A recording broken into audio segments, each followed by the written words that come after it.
You have seen strings almost in every chapter from the beginning of the course, but we limited their usage mainly as a prompt for the input or casting the user input to numeric data and occasionally concatenating characters or strings together using plus operator. But what if the program's key focus is processing the strings? You have to be well equipped with the tools to process strings in Python. Few everyday applications that do a lot of string processing are word processors, autocorrect on your smartphones, password-based authenticators, and web forms. So let us dive deeper into the concepts pertaining to strings. You can think of strings as a sequence of characters. Can we assume them to be the same as lists? Let's find out. I can access individual characters using indexes just the way I can do with lists. I can slice the string like lists. Negative indexing also applies to strings. If I like to access the last character, I can access it with index -1. But if I try to assign a character at a specific index with another character, Python throws an error.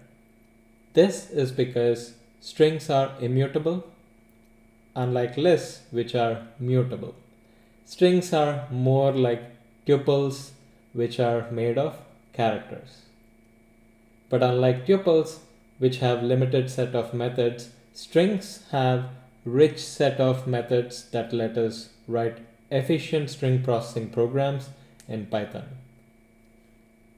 Using a for loop, you can access individual characters in a string with ease. By writing for ch representing a character in my string, the iterator variable ch will hold the first character from the string in the first iteration, and then the second character, and so on and so forth. If you like to search for the presence of a string in another string, say search for program in the course description of CS21, you would find it. If you search for a word that is not in the course description, you would not be able to find it.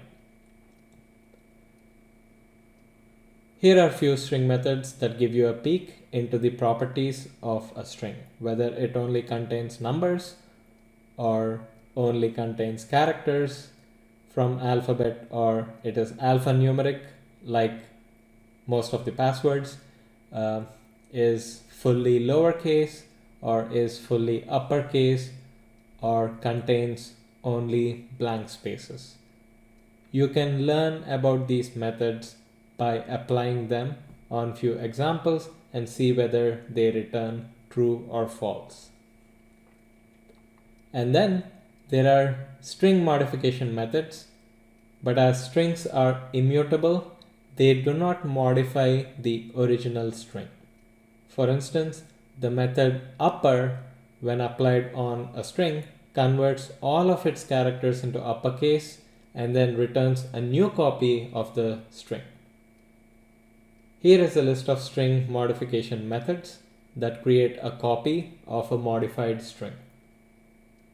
The method lower creates a copy of string by converting all the characters to lowercase. I already introduced you to rstrip method, which strips away white spaces on the right side. Similarly, you can strip away white spaces at the beginning of the string using lstrip.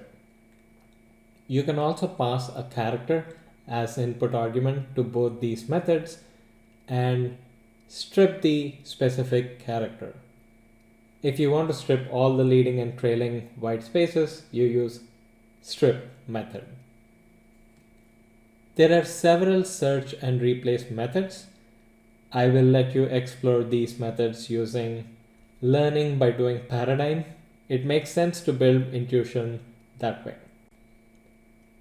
Just the way plus operator is used for concatenation of strings, the multiplication operator replicates the string. I will close the discussion on strings with the method split.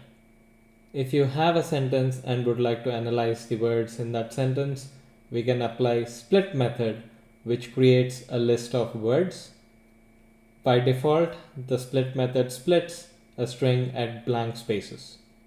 If you like to specify a character at which you like to split the string, you can do so by specifying it as input argument to split method.